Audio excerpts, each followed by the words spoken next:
संविधान को स्वीकार करते हुए, जो संविधान बताता है कि इस देश का हर नागरिक अपनी लैंगिकता से परे, अपनी संस्कृति से परे, अपनी जाति से परे, अपनी धर्म से परे बराबर होगा। विजन था बाबा साहेब भीमराव अंबेडकर का, जिन्होंने सुनिश्चित किया कि इस देश के हर नागरिक को, हर युवा को, चाहे वो किसी भी परिवार में जन्मा हो, चाहे वह किसी स्कूल कॉलेज में गया हो, चाहे उसकी जाति कुछ भी हो, चाहे उसका धर्म कुछ भी हो, उसके पास इन एस्पिरेशंस की आजादी होगी। बाबा साहेब ने पहले दिन से सुनिश्चित किया कि इस देश के हर नागरिक के पास न केवल वोट का अधिकार होगा, वरन उसका मूल्य बराबर होगा। यह मामला केवल वोट डालने के हक भर का नहीं है, यह मामला आपके वोट के मूल्य का है, आपकी जो मनुष्यता है उसके मूल्य का है। आज भारत राष्ट्र एक राष्ट्र है क्योंकि हमारे पास बाबा साहेब थे। इस बात से कोई फर्क नहीं पड़ता कि अगर 15 अगस्त 1947 को ही देश आजाद हो गया होता, लेकिन हमारे पास डॉक्टर B.R. अम्बेडकर नहीं होते तो भारतवर्ष वो भारतवर्ष नहीं होता। बाबा साहिब बताते हैं कि जाति व्यवस्था श्रम के विभाजन की व्यवस्था नहीं है, जैसा कि बहुत बार कहा जाता है। वह श्रमिकों के विभाजन की व्यवस्था है। वह केवल कामों का बंटवारा नहीं है कि अमुक अमुक काम करेगा और अमुक अमुक काम करेगा। वह उन लोगों का बंटवारा है जो लोग ये मेहनतकश काम करते हैं। बाबा साहेब का योगदान केवल विधि के क्षेत्र में, लॉ के क्षेत्र में नहीं है। उन्होंने श्रम को लेकर जितना गहन अध्ययन किया, एक श्रम मंत्री के तौर पर उन्होंने जो कंट्रीब्यूट किया, वे समझते थे कि इस देश की जनता में श्रम, केवल श्रमिक नहीं, श्रम और उसकी वाजिब कीमत दिला पाना एक बड़ी लड़ाई है आजादी की। दलितों का मसीहा होना भी आसान बात नहीं है, लेकिन बाबा साहेब केवल दलितों के मसीहा नहीं है, वो इस राष्ट्र की परिभाषा है। क्योंकि ये राष्ट्र और इस राष्ट्र के दलित भी तब तक सुरक्षित नहीं हैं जब तक ये राष्ट्र इस समता, इस बराबरी, इस बंधुत्व और अन्याय के विरुद्ध होने को अपनी जिम्मेदारी न माने। और जब तक समाज में सत्ता का यह अंतराल, पावर गैप बना रहेगा, तब तक हर वह मौका जो थोड़ी सी ताकत दिला पाएगा, चाहे वो पैसे के तौर पर हो, चाहे वो किसी पदवी के तौर पर हो, चाहे वह किसी नौकरी के तौर पर हो, उसके लिए एक अंधी दौड़ बनी रहेगी। बाबा साहेब का सपना पूरा तब होगा जब हम इस पावर गैप को एड्रेस कर पाएंगे। कुछ लोग जिनके पास अथाह पावर है, आपको उनसे कुछ पावर लेनी पड़ेगी, उन्हें थोड़ा नीचे आना पड़ेगा। लेकिन उससे ज्यादा अहम कि जिनके पास बिल्कुल सत्ता नहीं, जो एकदम पावरलेस हैं, आपको उनको सशक्त बनाना पड़ेगा और उनका स्तर थोड़ा उठाना पड़ेगा। तब जाकर ये पावर गैप समाप्त होगा, कम होगा। और जब ये पावर गैप कम होगा, तब हम एक सच्चे गणतंत्र बनेंगे। थोड़ा इमेजिन कीजिए, थोड़ा अतीत में जाइए और इस बात पर विचार कीजिए कि जब बाबा साहेब ने यह तय किया कि वह बड़ा कदम उठाएंगे, वह बड़ा कदम जब वे शोषणकारी पूरी की पूरी व्यवस्था को छोड़ने के लिए तैयार हुए, वह कितना क्रांतिकारी कदम था उसकी कल्पना कीजिए। रोंगटे खड़े होते हैं जब आप इस जगह पर खड़े होकर इस बात की कल्पना करते हैं। बाबा साहेब तो चलिए बोधिसत्व थे, महान उनके पास ज्ञान था, समझ थी, इसलिए वे भविष्य को देख सकते थे और उसके आधार पर उनका वह फैसला था कि ठीक है, मैं एक धर्म में पैदा हुआ, लेकिन मैं उस धर्म में मरूंगा नहीं। बाबा साहेब ने ऐसा किया, समझ में आता है, क्योंकि उनके पास ज्ञान का वह चरम स्तर था कि वे इस भविष्य को देख सकते थे। लेकिन उनकी कल्पना कीजिए कि वे जो लाखों लाख लोग उस दिन इस जगह पर इकट्ठे हुए, उनके पास वह ज्ञान नहीं था, उनके पास बाबा साहेब थे। उनके पास वह आस्था थी कि इस व्यक्ति के, इस महानुभाव के कदमों पर चलकर वह हासिल किया जा सकता है जो हासिल करने के लिए वे सदियों से तड़प रहे। इसलिए सबसे पहले नमन इस भूमि को, नागपुर की, सबसे पहले नमन दीक्षा भूमि को, और उसके साथ वह संकल्प, वह बातचीत जिसके लिए मुझे कुछ समय दिया गया है, वह शुरू कर। क्योंकि जिस किताब को बाबा साहेब ने हम लोगों को दिया, हम जानते हैं कि वह केवल एक किताब नहीं। हम जानते हैं कि उस किताब में, हम जानते हैं कि उस महान संविधान में पहली बार हम लोगों को वह बराबरी दी गई जब हम लोगों ने यह शपथ के तौर पर इस संविधान की उद्देशिका को पढ़ा अभी, और उस उद्देशिका में अवसरों की समानता की बात की गई, स्त्रियों की समानता की बात की गई, पुरुषों की समानता की बात की गई, भेदभाव से मुक्ति की बात की गई। क्या 2025 में यह कल्पना एकदम असंभव हो गई है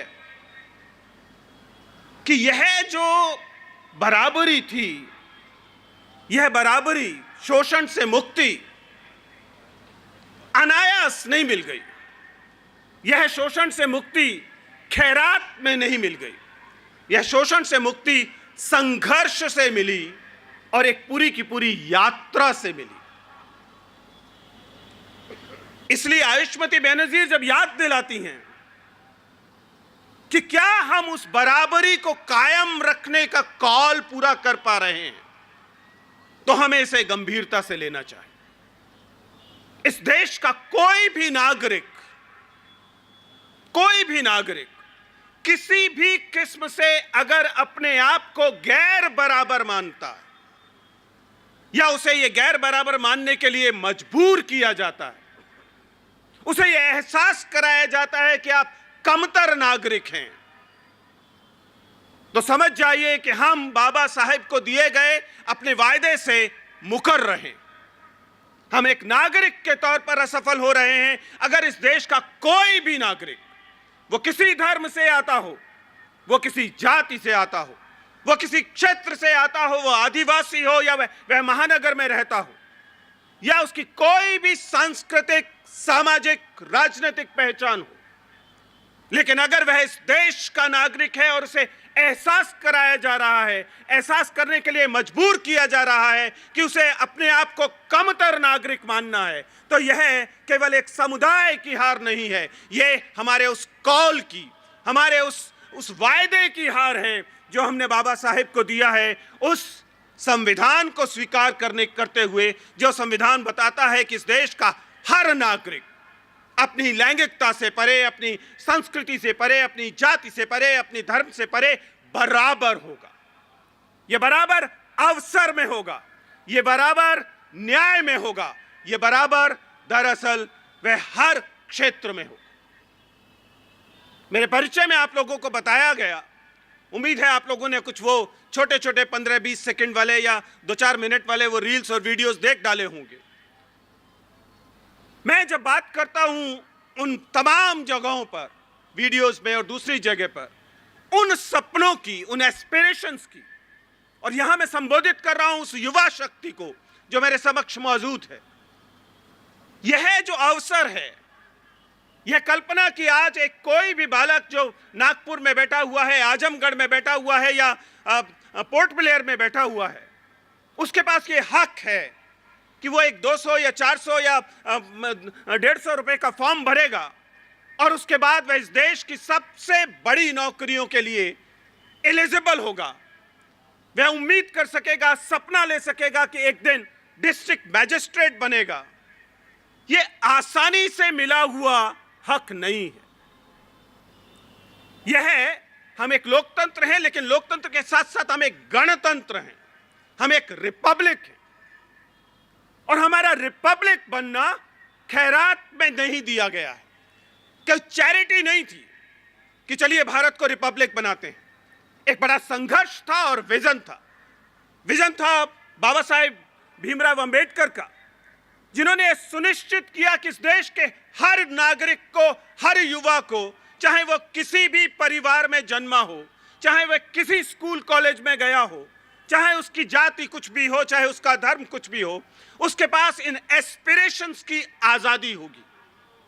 उसके पास हक होगा कि वो सपना ले सके और इस देश का कोई पद, ऊंचे से ऊंचा पद, पीएम का पद, सीएम का पद, डीएम का पद, यह इस बात से तय नहीं होगा कि आप किस परिवार में पैदा हुए।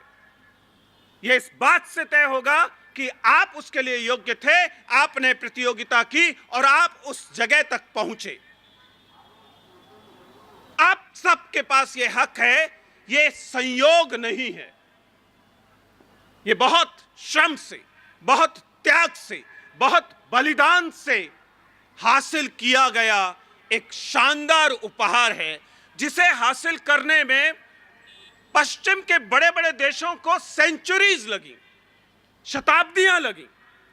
अमेरिका को यह पहले दिन से हासिल नहीं था, यूरोप के देशों को यह पहले दिन से हासिल नहीं था, ब्रिटेन में तो यह आज तक हासिल नहीं है, मोनार्की है। लेकिन आपको बाबा साहेब ने पहले दिन यह हक दिया कि इस देश की हर महिला जो वयस्क है, उसके वोट से तय होगा कि देश का प्रधानमंत्री कौन होगा, देश का राष्ट्रपति कौन होगा। और यह वोट डालने से पहले यह नहीं पूछा जाएगा कि तुम्हारी जाति क्या है। अगर तुम्हारी जाति वह उच्च जाति है जो कि मुख से पैदा हुई है, तो तुम्हारे वोट की कोई अहमियत होगी। और अगर आपकी जाति वो जाति है जिसके लिए हमें बार बार ब्राह्मणवादियों ने बताया कि वो पांव से पैदा हुई है, तो आपके वोट की कोई हक की अहमियत नहीं होगी। ये नहीं था। बाबा साहेब ने पहले दिन से सुनिश्चित किया कि इस देश के हर नागरिक के पास न केवल वोट का अधिकार होगा, वरन उसका मूल्य बराबर होगा। यह मामला केवल वोट डालने के हक भर का नहीं है, यह मामला आपके वोट के मूल्य का है, आपकी जो मनुष्यता है उसके मूल्य का है। मैं उपस्थित जनसमूह से को याद दिला रहा था कि भारतीय लोकतंत्र एक भारतीय गणतंत्र भी है, और यह भारतीय गणतंत्र किसी एक समुदाय का, किसी एक समूह का, किसी एक जाति, किसी एक धर्म या किसी एक अन्य सांस्कृतिक पहचान मात्र का गणतंत्र नहीं है। यह गणतंत्र हम सब लोगों का गणतंत्र है, और यह हम सब लोगों का गणतंत्र है। यह एक बड़ी उपलब्धि है। मैं याद दिला रहा था कि जिन चीजों को, जिन हकों को, जिन अधिकारों को बाबा साहेब के विजन के चलते, उनके दृष्टिकोण के चलते, उनके भविष्य को देख सकने की क्षमता के चलते हमें पहले दिन से हासिल हुआ, वही 26 नवंबर 1949 जब हम लोगों ने अपने आप को आत्मार्पित किया यह संविधान, और जो लागू होता है 26 जनवरी 1950 को, उसी दिन से इस देश के हर नागरिक को वह बराबरी का हक मिला, वह गरिमा का हक मिला, जिसे हासिल करने में अमेरिका को, यूरोप को शताब्दियां लगी। स्त्री मताधिकार वो पहले दिन से नहीं दे पाए, हम दे पाए, बाबा साहेब ने दिया। वंचितों को बराबरी का हक हम दे पाए, बाबा साहेब ने दिया। यह बात इसलिए भी अहम है कि बहुत बार यह सवाल पूछा जाता है। हम लोग यूनिवर्सिटी कॉलेजेस में होते हैं तो कई बार विद्यार्थी, जो आजकल का तमाम व्हाट्सएप चलता है उसके तहत पहुंची हुई चीजों से पूछते हैं कि सर बाबा साहेब तो केवल एक स्कॉलर की तरह देखे जाने चाहिए, विद्वान थे, किताबें लिखी, अच्छी बात है, कंट्रीब्यूट किया, हम उन्हें राष्ट्र निर्माता किन वजहों से कहते हैं? और तब वह रोंगटे खड़े होते हैं जब हम उन्हें याद दिलाते हैं, विद्यार्थियों को, कि आपको बाबा साहेब की उस यात्रा को समझना पड़ेगा। आज भारत राष्ट्र एक राष्ट्र है क्योंकि हमारे पास बाबा साहेब थे। इस बात से कोई फर्क नहीं पड़ता कि अगर 15 अगस्त 1947 को ही देश आजाद हो गया होता, लेकिन हमारे पास डॉक्टर B.R. अम्बेडकर नहीं होते, तो भारतवर्ष वो भारतवर्ष नहीं होता जिस भारतवर्ष को आज हम जानते हैं, जिसमें श्रम करने वाली 80% जनता इस देश को ओन कर सकती है। क्योंकि बिना बाबा साहेब के अगर भारत हमें मिलता तो वो भारत, यकीन कीजिए, एक ब्राह्मणिकल ऑर्डर का भारत होता, जिसमें हमारे जन्म तय कर रहा होता कि हमें कौन से हक मिलेंगे, कौन से हक नहीं मिलेंगे। और यह है पूरी की पूरी शर्मनाक जाति व्यवस्था तय कर रही होती कि राष्ट्र को कौन लोग अपना राष्ट्र कह पाएंगे और किन लोगों को यह कहने का हक नहीं होगा कि भारतवर्ष उनका भी बराबर का राष्ट्र है। The India as we know today is defined by the characteristics, उन क्षमताओं से, उन गुणों से, जिन गुणों को संविधान में और इस समाज में डॉक्टर बाबा साहेब अम्बेडकर और उनके पूर्ववर्ती सावित्रीबाई फुले, उनके पूर्ववर्ती ज्योतिबा फुले, पेरियार, अन्य वह सामाजिक नेतृत्व जिसने इस बात को समझा कि अगर श्रम करने वाले, अगर मेहनत करने वाले 80% समुदाय को आप देश की परिभाषा से बाहर रखेंगे तो देश में कभी न्याय नहीं हो सकता। ये वही न्याय है जो भारतीय संविधान में एक मूलभूत जगह रखता है। बाबा साहिब बताते हैं कि जाति व्यवस्था श्रम के विभाजन की व्यवस्था नहीं है, जैसा कि बहुत बार कहा जाता है। वह श्रमिकों के विभाजन की व्यवस्था है। वह केवल कामों का बंटवारा नहीं है कि अमुक अमुक काम करेगा और अमुक अमुक काम करेगा। वह उन लोगों का बंटवारा है जो लोग ये मेहनतकश काम करते हैं। ये आसान बात नहीं है। इस बात को कल्पना कीजिए कि एक छोटे से एनेक्डोट से बात करूंगा तो समझ में आएगा। लंदन देश दुनिया का बहुत बड़ा देश बन रहा था औद्योगिक क्रांति के दौरान। लगभग वह स्थिति जो न्यूयॉर्क को बाद में हासिल हुई। पूरा देश, पूरी दुनिया लंदन की तरफ देखती थी। लंदन की आबादी तेजी से बढ़ रही थी और लंदन के सामने वही समस्या थी एक शहर के तौर पर जो भारतीय शहरों के में आज दिखाई देती है। समस्या यह थी कि गंदगी जो रोज तैयार होती है उसका कैसे निपटान किया जाए, पाखाने कैसे साफ किए जाएं।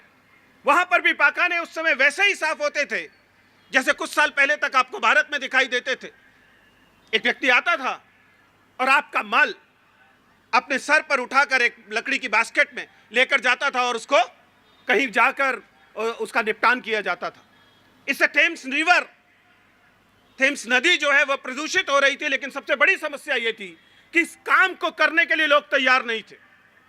यह काम गंदगी से भरा हुआ काम था, इसलिए अधिकांश लोग या तो इस काम को नहीं करते थे या फिर, और यह काम की बात है, या फिर वे इसके लिए वह मजदूरी मांगते थे जो मजदूरी बहुत ज्यादा थी। उस समय 1 पाउंड प्रतिदिन मांगते थे। यह अनअफोर्डेबल था बहुत सारे लोगों के लिए। अब इस बात को समझिए, काम वही था जो हमारे यहां भी होता है, लेकिन वह काम करते समय पूरे यूरोप में किसी भी काम के लिए दी जाने वाली सबसे बड़ी मजदूरी थी इस मैले को उठाकर रखना। और इसलिए असर यह हुआ कि वहां पर प्रतिरोध होने लगा। लोगों ने कहा कि हम इतना अफोर्ड नहीं कर सकते और उन्होंने दबाव बनाया और उसके कारण वहां पर एक पूरी की पूरी नई, उस समय की सबसे आधुनिक सीवेज सिस्टम इजाद किया गया। हमारे देश में क्यों नहीं किया गया? क्योंकि हमारे देश में हमें सीवेज सिस्टम के आविष्कार की जरूरत नहीं थी। हमने जाति का आविष्कार कर लिया था। हमने तय कर लिया था कि यह काम कौन करेगा और उसे करना ही पड़ेगा। उसके पास कोई विकल्प नहीं था। हमने बाकायदा एक जाति बना दी जिस जाति का काम था गांव गांव में, शहर शहर में तमाम लोगों की गंदगी, मैला उठाने का काम इसी का है। उसके पास यह विकल्प नहीं है कि वो कह सके कि नहीं। उससे बड़ी बात, उसके पास यह विकल्प नहीं है कि वो ये कह सके कि इस काम के लिए वह मजदूरी कितनी लेगा, क्योंकि उसे तो बेगार तक करनी पड़ेगी और ये काम करना ही पड़ेगा। बाबा साहेब इसलिए याद दिलाते हैं कि यह श्रमिकों के विभाजन की व्यवस्था थी। हमने हर उस काम के लिए जो हाथ का काम था, श्रम का काम था, जातियां खड़ी कर दी थी और उन लोगों को मजबूर कर दिया था कि न केवल आपको वह काम करना पड़ेगा बल्कि उसके लिए आपको वो वाजिब कीमत, वाजिब मजदूरी नहीं दी जाएगी। और जो पूरी की पूरी सभ्यता ब्राह्मणिक स्ट्रक्चर्स खड़े हुए वो इसी चुराई हुई मजदूरी के स्ट्रक्चर्स हैं। आपको जो आपकी मजदूरी दी जानी थी, आपको उसकी मजदूरी का दशमांश नहीं दिया गया, 10वां हिस्सा भी नहीं दिया गया और आपके उस श्रम की चोरी कर ली गई। बाबा साहेब का योगदान केवल विधि के क्षेत्र में, लॉ के क्षेत्र में नहीं है। उन्होंने श्रम को लेकर जितना गहन अध्ययन किया, एक श्रम मंत्री के तौर पर उन्होंने जो कंट्रीब्यूट किया, वे समझते थे कि इस देश की जनता में श्रम, केवल श्रमिक नहीं, श्रम और उसकी वाजिब कीमत दिला पाना एक बड़ी लड़ाई है आजादी की। देश केवल इस बात से आजाद नहीं हो जाता कि आपने यूनियन जैक उतारा और उसकी जगह तिरंगा चढ़ा दिया। देश केवल इस बात से आजाद नहीं हो जाता कि आपने गवर्नर जनरल के पद पर या वायसराय के पद पर एक गोरे को हटाया और उसकी जगह राष्ट्रपति के पद पर एक भारतीय व्यक्ति को बैठा दिया। महत्वपूर्ण बातें हैं ये भी, लेकिन इन मात्र से देश आजाद नहीं हो जाता। डॉक्टर भीमराव अंबेडकर ने देश की आजादी के बाद ये कहा, उन्होंने याद दिलाया कि देश केवल इन चीजों से आजाद नहीं होगा। देश तब तक आजाद नहीं होगा जब तक हम आपस में एक दूसरे को बराबर मानना शुरू नहीं कर देंगे।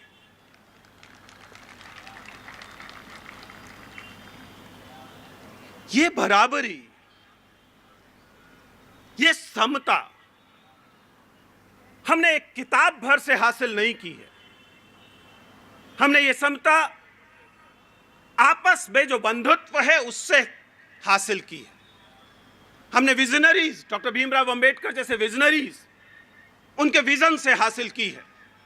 इसलिए इस समता पर आया कोई भी खतरा, इस बराबरी पर आया किसी भी किस्म का कोई खतरा, इस देश पर आया खतरा है। देश को विदेशी मुल्कों से, देश को दुनिया की बड़ी बड़ी सेनाओं से जो खतरा है, उस खतरे को हम लोग हैंडल कर सकते हैं, हमारी सेना हैंडल कर सकती है, हम बचे रहेंगे, सुरक्षित रहेंगे। लेकिन इस बराबरी पर आया हुआ खतरा बाहर से आया हुआ खतरा नहीं है। और ध्यान रखिएगा, यह खतरा केवल एक समुदाय पर, एक समूह पर, एक कल्चरल ग्रुप पर आया हुआ खतरा नहीं है। यह तमाम जो हमारी आइडिया ऑफ इंडिया है उस पर आया हुआ खतरा। इसलिए उसे लेकर तुरंत जागरूक होने की आवश्यकता है। जरा सोच कर देखिए कि बाबा साहेब अंबेडकर को स्त्री समता को लेकर इतना कार्य करने की क्या आवश्यकता थी? बाबा साहेब अंबेडकर को देश की सांप्रदायिक सद्भाव के लिए प्रतिबद्ध होने की क्या आवश्यकता थी? बहुत सारे लोग तो चाहते हैं कि देश माने कि बाबा साहेब केवल दलितों के मसीहा हैं। दलितों का मसीहा होना भी आसान बात नहीं है, लेकिन बाबा साहेब केवल दलितों के मसीहा नहीं, वो इस राष्ट्र की परिभाषा है। क्योंकि ये राष्ट्र और इस राष्ट्र के दलित भी तब तक सुरक्षित नहीं हैं जब तक ये राष्ट्र इस समता, इस बराबरी, इस बंधुत्व और अन्याय के विरुद्ध होने को अपनी जिम्मेदारी न माने। बार बार यह बात कही जाती है और बहुत मुश्किल नहीं है समझना कि दुनिया में कहीं भी किसी भी किस्म का अन्याय, दुनिया में प्रत्येक प्रकार के न्याय के लिए खतरा है। इसलिए जब एक समुदाय को वंचित करने की कोशिश की जाती है, जब यह बताने की कोशिश की जाती है कि सावित्रीबाई फुले सही हैं, ज्योतिबा फुले सही हैं, फातिमा शेख का नाम मत लो, जब यह कहने की कोशिश की जाती है तो यह जोखिम केवल एक समुदाय पर आया हुआ जोखिम नहीं है, यह भारत की परिभाषा पर आया हुआ जोखिम है। इससे न दलित बच पाएंगे क्योंकि दलित अगला निशाना होंगे, अभी निशाना एक समुदाय दिखाई देता है, कल को दूसरा समुदाय होगा। जब सारे समुदायों को निपटा देंगे, हमारे पड़ोसी मुल्क ने यह करने की कोशिश की, तो उसके बाद आपके अपने समुदाय के खंड किए जाएंगे। यह एक अनंत यात्रा है अन्याय की। इसलिए वर्तमान में हो रहे किसी भी अन्याय के लिए खड़ा होना आपके अपनी सुरक्षा के लिए, अपने न्याय के लिए जरूरी है। सवाल जेंडर जस्टिस का हो, सवाल कास्ट को लेकर हो, सवाल कम्युनलिज्म को लेकर हो, ये सारे सवाल देश की परिभाषा के सवाल हैं। आप इन्हें किसी भी तरीके से नजरअंदाज नहीं कर सकते, क्योंकि यह उस वायदे को, यह उस प्रॉमिस को, यह उस कॉल को नकार देना होगा, उससे अपने आप को हटा लेना होगा जो हमने डॉक्टर भीमराव अंबेडकर को, बाबा साहेब को दिया।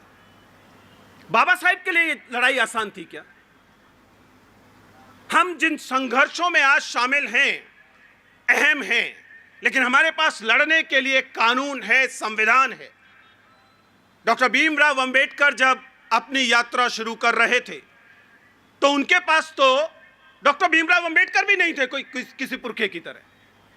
हमारे पास एक पुरखे के तौर पर डॉक्टर भीमराव अंबेडकर हैं। हमें जब कोई संकट होता है, हमें जब कोई संकोच होता है, हम अंबेडकर समग्र निकालते हैं अलमारी से और हमें उसमें सॉल्यूशन मिल जाता है। खंड 1 में मिलेगा तो खंड 8 में मिलेगा तो खंड 15 में मिलेगा, लेकिन हमारा जवाब हमें वहां मिल जाता है, क्योंकि हमारे पास पुरखे के तौर पर भीमराव अंबेडकर हैं। डॉक्टर भीमराव अंबेडकर को जब ये लड़ाई शुरू करनी थी तो उनके पास अंबेडकर नहीं थे। वो फुले के पास जाते हैं, वो सावित्रीबाई के पास जाते हैं, वो पेरियार के पास जाते हैं, लेकिन उनके पास अंबेडकर नहीं थे। इसलिए जब उन्हें शिक्षा से वंचित करने की कोशिश की जाती है, जब उन्हें क्लासरूम में वे बेसिक डिग्निटी नहीं मिल पाती है, तब सोचिए वह छोटा बच्चा जो बड़े सपने लेना चाहता है, लेकिन उसे बताया जाता है कि तुम ये सपने नहीं ले सकते, क्योंकि तुम उस समुदाय में, उस जाति में, उस स्ट्रेटिफिकेशन में पैदा नहीं हुए हो जिस स्ट्रेटिफिकेशन का इन सपनों पर एकाधिकार है। ये छोटा सवाल नहीं।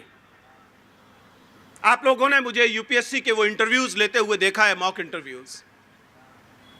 हम लोग अक्सर ये बात करते हैं और सवाल पूछते हैं कि आखिर इस देश में आईएएस बनने को लेकर, ऊंची सरकारी नौकरियों को लेकर इतना ओवर ग्लोरिफिकेशन क्यों है, सब लोग उसके पीछे क्यों भाग रहे हैं? तो कुछ लोग बताने की कोशिश करते हैं पैसा है, अच्छी नौकरी है, करियर है। ये सारी बातें सच है, लेकिन असल बात इस देश में जो ग्लोरिफिकेशन है इन सर्विसेज का, उसकी वजह ये नहीं है। मैं बताता हूं मेरे अपने अनुभव से कि वह वजह क्या है। आप देश के किसी भी कोने में हो, अगर आप एक आम आदमी हैं, सड़क पर चल रहे हैं, तो आजादी के 75 साल के बाद भी ऐसा हो सकता है कि कोई कांस्टेबल आए और आपको डपट कर निकल जाए, आपको हड़का दे, हो सकता है एक तमाचा मारकर निकल जाए, आपका अपमान कर सके। आप जानते हैं कि देश के कस्बों गांवों में यह लगातार होता है। एक कांस्टेबल, एक पटवारी, एक कानूनगो, छोटे छोटे अधिकारी, या जाति के आधार पर ऊंची जाति वाला कोई व्यक्ति, या धर्म के आधार पर बहुसंख्यक कोई समुदाय का व्यक्ति, वो आपका चलते फिरते अपमान करते हुए निकल सकता है और आप उसका कुछ नहीं कर पाते। इस देश का नागरिक आज भी बहुत बार अपमान के भय में जीता है। क्यों?